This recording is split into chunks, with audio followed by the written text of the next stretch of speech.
NDTV दुनिया में आपका स्वागत है। मैं हूं सिकता देव। आज हमारी लीड स्टोरी है बंग बंधु का बांग्लादेश क्या अब भंग बंधु के हवाले है। इसके साथ देखेंगे कि क्या ट्रंप अपनी कूटनीति को परिपक्व कर रहे हैं या नहीं। ये भी सबको चौंकाने वाली ही बात है। सीरिया के तरफ भी चलेंगे और देखेंगे कि शुक्रवार की सुबह ताइवान के कोस्ट गार्ड ने किस तरह से एक चीनी जहाज को खदेड़ दिया। इसके अलावा रोजी रोटी के लिए लेबनान आए विदेशी कामगार अब क्यों अपने देश लौटना चाहते हैं। और चलेंगे न्यूयॉर्क, जानेंगे ठंड से कांपता न्यूयॉर्क भारी बर्फबारी की आशंका से क्यों डरा हुआ है।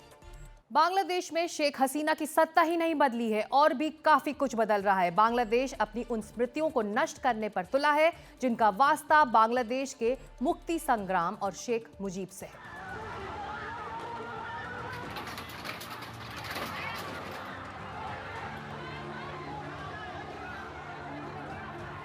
शेख हसीना के खिलाफ चल रहे प्रदर्शन के दौरान शेख मुजीबुर रहमान की ये मूर्ति तोड़ने की तस्वीर खूब वायरल हुई। ये दरअसल प्रदर्शनकारियों का गुस्सा नहीं, एक देश की बदलती हकीकत का भी मामला है। बांग्लादेश धीरे धीरे जैसे उन निशानियों को नष्ट करने पर तुला है जिनका वास्ता शेख मुजीबुर रहमान से रहा है। जय बंगला के जिस नारे ने पूर्वी पाकिस्तान को अलग किरदार दिया, भाषाई एकता का सूत्र दिया और मुजीब के नेतृत्व में हुई एक ऐतिहासिक क्रांति दी, वो अब राष्ट्रीय नारा नहीं रहेगा। सरकार के इस फैसले को पहले अदालत ने रोका था, लेकिन सुप्रीम कोर्ट ने पूर्ण विचार याचिका पर सुनवाई की और कहा कि ये नीतिगत मामला है और सरकार को इस पर फैसला करने का हक है। दरअसल बांग्लादेश के मौजूदा इतिहास को नए प्रतीकों में भी ढाला जा रहा है। राष्ट्रपति भवन से शेख मुजीबुर रहमान की तस्वीर हटा दी गई।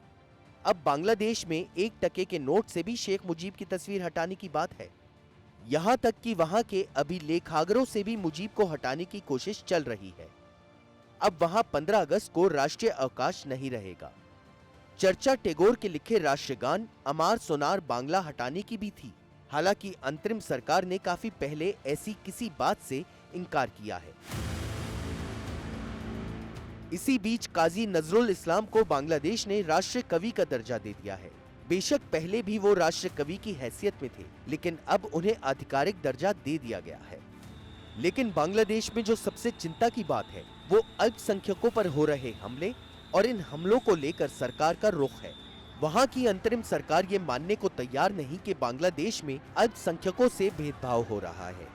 भारत के विदेश सचिव ने इसी हफ्ते बांग्लादेश जाकर बात भी की। शुक्रवार को विदेश मंत्री एस जयशंकर ने शून्यकाल के दौरान लोकसभा में ये जानकारी दी। With regard to the treatment of minorities in Bangladesh, it has been a source of concern. There have been multiple. हमने उन्हें अपनी चिंताओं से अवगत कराया है। हाल ही में विदेश सचिव ढाका गए और हमें उम्मीद है कि हम सबके हित में बांग्लादेश अल्पसंख्यकों की सुरक्षा के लिए कदम उठाएगा।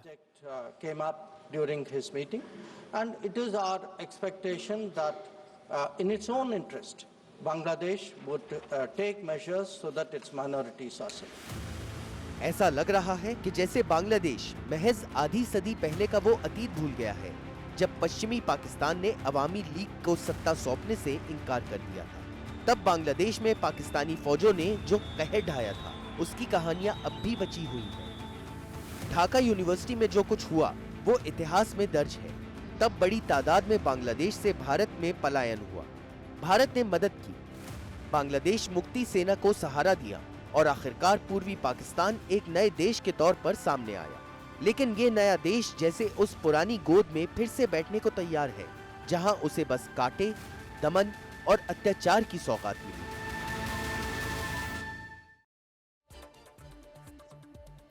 और जेएनयू के प्रोफेसर संजय भारद्वाज इस वक्त हमारे साथ हैं। प्रोफेसर भारद्वाज, पहला सवाल तो यही कि क्या आज का बांग्लादेश शेख मुजीब की लेगेसी को, उनकी विरासत को जानता समझता भी है?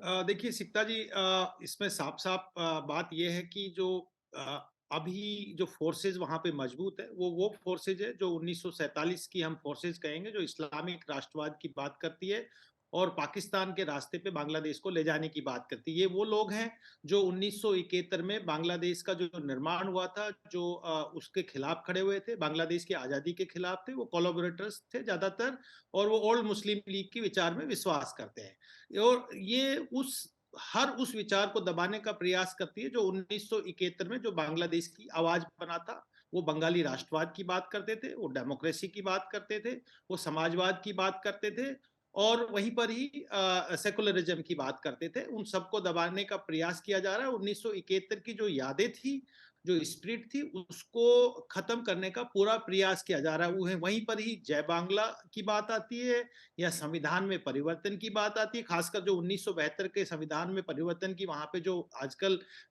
जो पहल चल रही है और वहां पे कमेटी कॉन्स्टिट्यूट की जा रही है, वो उन सब बातों को बुलाना चाहते हैं जो बंगाली अस्मिता और बंगाली राष्ट्रवाद को प्रदर्शित करती है, चाहे वो 1952 की यादें हों, 1971 की यादें हों। और उसी तरफ ये पूरा प्रयास चल रहा है, और जो जो ताकतें इनके रास्ते में आ रही है उनको बलपूर्वक शक्ति के माध्यम से या तो उनको जेल में डाला दिया जा रहा है, या उनको डिसअपियर किया जा रहा है, या उनको मजबूर किया जा रहा है कि वो बांग्लादेश छोड़ के चले जाए। इस तरीके के की जो मंसूबे कट्टरपंथी ताकतें जो मोहम्मद यूनुस के पीछे खड़ी हुई हैं, जो मोहम्मद यूनुस को एक चेहरा बना के काम करने का प्रयास कर रही है, वो निश्चित रूप से मुजीबुर रहमान हो, चाहे वो अवामी लीग की यादें हों, या फिर 1971 की जो स्पिरिट है, जो मूल भावना है, उसके खिलाफ स्ट्रोंगली काम कर रही है। वहीं पर ही जैसे 15 अगस्त को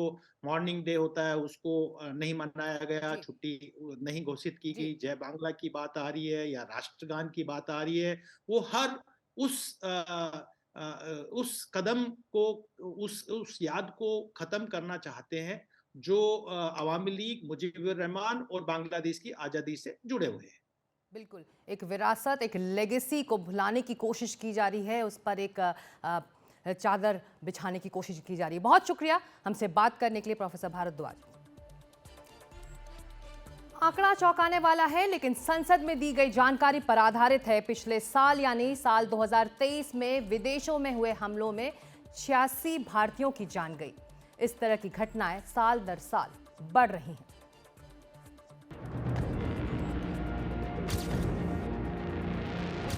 बीस साल के हर्षनदीप सिंह के जिम्मे एडमंटन की एक रिहायशी सोसाइटी का जिम्मा था, लेकिन वो अपनी हिफाजत नहीं कर सका।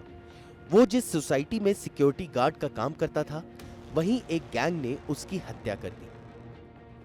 बताया गया है कि 3 लोग आए, उसे सीढ़ियों से धक्का दिया और फिर गोली चला दी। हत्या के आरोप में 2 लोगों को पकड़ा गया। इससे पहले कनाडा के ही ब्रैम्पटन में 26 साल के प्रीतपाल सिंह की हत्या कर दी गई, जो 5 महीने पहले ही कनाडा आए थे और अपने भाई के साथ रहता था।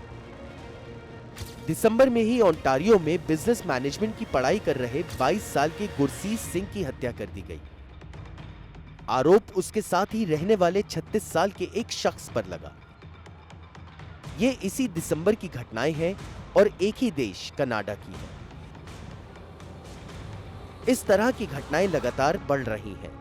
संसद में दी गई जानकारी के मुताबिक 2023 में विदेशों में 86 भारतीय लोगों की हत्या कर दी गई। इनमें से 12 की अमेरिका में और 10 की कनाडा, यूके और सऊदी अरब में जान गई।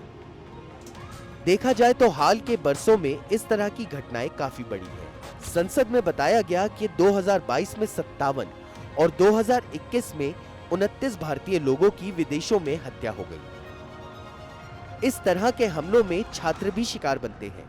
कुछ महीने पहले लोकसभा के मानसून सत्र में जानकारी दी गई थी कि पिछले 5 सालों के दौरान विदेशों में पढ़ने के लिए छात्रों में से 19 की मौत हमलों में हुई।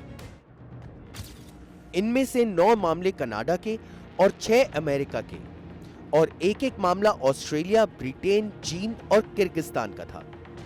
विदेशों में आसान जिंदगी की लोगों की चाह कई बार किन्हीं वजह से लोगों के लिए जानलेवा भी हो जाती है।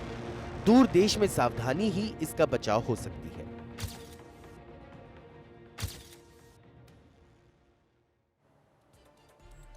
हंगरी के प्रधानमंत्री विक्टर ओरबान ने कहा है कि डोनाल्ड ट्रंप के शपथ लेने के बाद पश्चिम की दुनिया की शक्ल बदल जाएगी।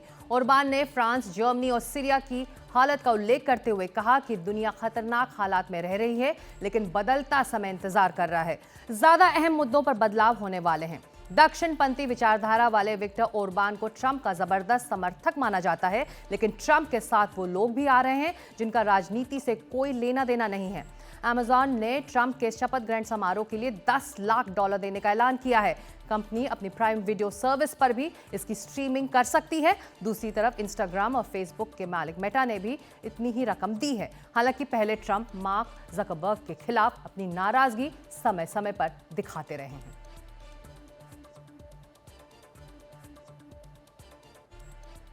और डोनाल्ड ट्रंप राष्ट्रपति की शपथ लेने से पहले ही राष्ट्रपति जैसा व्यवहार कर रहे हैं। इस बार उनका फैन क्लब भी तेजी से बढ़ता ही जा रहा है, लेकिन ट्रंप वैसे ही हैं जैसे पहले थे, किसी से भी खुश और किसी से भी नाराज, लेकिन वजह किसी को पता नहीं। We are one people, one family, and one glorious nation under God. We will never give in, we will never give up, we will never ever back down, and we will never ever ever ever surrender. Together we will fight, fight, fight, and we will win, win, win. We're going to win, win, win. राष्ट्रपति की शपथ लेने से पहले Trump को एक बड़ा सम्मान, उनको दूसरी बार Times person of the year चुना गया है। Well, thank you very much. This is an honor, a tremendous honor. I brought some of our compatriots along with us. Trump ने इस मौके पर अपने भाषण में अपनी आगे की योजनाओं के बारे में भी अपने अंदाज में कुछ संकेत दिए। अर्थव्यवस्था से लेकर जंगों तक की बात की। Time magazine getting this honor for the second time. एक बात यह भी सामने आई कि ट्रंप अपने शपथ ग्रहण समारोह में चीन के राष्ट्रपति को बुलाना चाहते हैं। ये खबर आधिकारिक तौर पर नहीं बल्कि सूत्रों के हवाले से है, लेकिन इससे कई सवाल उठ रहे हैं। ट्रंप गंभीर हैं और चीन के साथ रिश्ते बेहतर करना चाहते हैं, या ये अमेरिका के खिलाफ रहे देशों के साथ बेहतर रिश्तों की कूटनीति का एक हिस्सा है।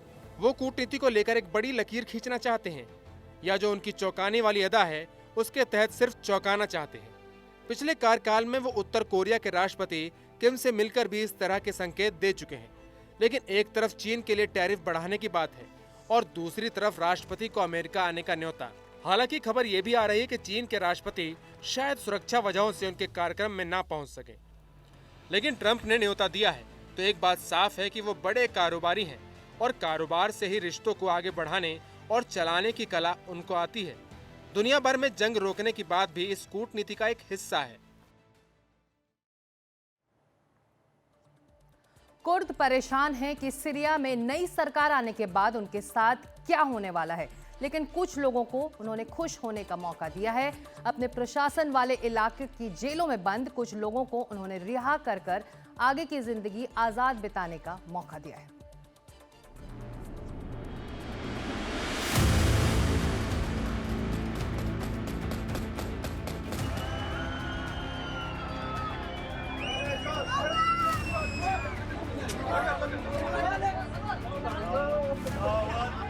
किसी का बेटा बाहर आया, किसी का पति तो किसी का भाई, आंसुओं का सैलाब बह रहा है, मिठाइयां बट रही हैं, सब खुश। 40 साल की इब्तिशाम राशिद कल से सोई नहीं है जब पता चला कि 5 साल से कामिश अली के नवकुर जेल में बंद बेटा रिहा होने वाला है, तो घंटों पहले ही जेल के बाहर आकर इंतजार करने लगी। सीरिया के उत्तर पूर्व इलाके में अपनी सरकार चलाने वाले कुर्दों ने असद के जाने की खुशी में कैदियों को रिहा किया है, लेकिन उन लोगों को नहीं छोड़ा गया जिनके खिलाफ आतंकवाद, बलात्कार और यौन हमलों के आरोप।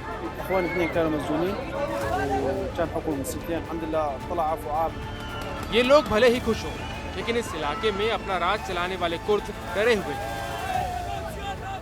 वो जिस हिस्से पर काबिज हैं, वहाँ पर बड़ी संख्या में तेल के कुएं हैं। तुर्की की सरकार हमेशा से इनके खिलाफ रही। तुर्की के समर्थन वाली सीरियन नेशनल आर्मी असद के जाते ही इन पर हमलावर हो गई है। उसने कुछ इलाके इनसे छीने भी हैं। फिलहाल इनको अमेरिका का समर्थन मिलता है, लेकिन ट्रंप को लेकर कुर्द हमेशा से आशंकित रहे हैं। ये लड़ाई तेज हुई और आगे भी चलेगी, इसमें कोई शक नहीं।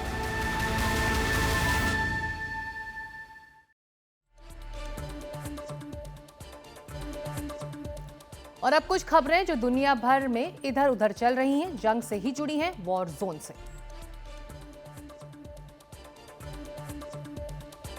तुर्की और अमेरिका इस बात पर सहमत हैं कि वो बशर अल असद के हटने के बाद किस तरह का सीरिया देखना चाहते हैं। तुर्की की राजधानी अंकारा में अमेरिकी विदेश सचिव एंटनी ब्लिंकन ने कहा कि सीरिया की अंतरिम सरकार समावेशी और गैर संप्रदायवादी सरकार बने, जिसमें अल्पसंख्यकों और महिलाओं के अधिकारों की रक्षा हो और जिससे सीरिया के पड़ोसियों को कोई खतरा न हो। ब्लिंकन ने तुर्की के विदेश मंत्री हकान फिदान के साथ जारी एक संयुक्त बयान में कहा कि आईसिस पर भी नियंत्रण रखने की जरूरत है। दोनों नेताओं ने ये उम्मीद जाहिर की कि आने वाले दिनों में सीरिया के नेता इस सुनहरे मौके का फायदा उठाकर वहां के लोगों को खुशहाल बनाने की जमीन तैयार करेंगे।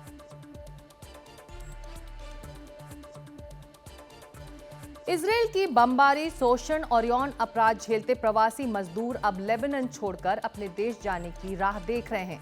इजराइल के साथ हो रही जंग में दूसरे देशों से यहां काम कर रहे 37 लोगों की मौत हो चुकी है, जबकि 150 लोग जख्मी हुए हैं।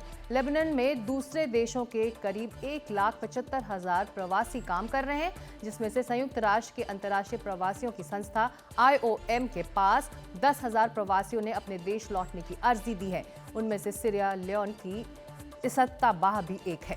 ये संस्था 400 प्रवासियों को वापस भेज चुकी है, जिसमें से सीरिया लियोन और बांग्लादेश के लिए 2 चार्टर्ड उड़ानें शामिल हैं। अब जब इन लोगों को अपने घर जाने की उम्मीद दिख रही है तो इनकी खुशी का ठिकाना नहीं है।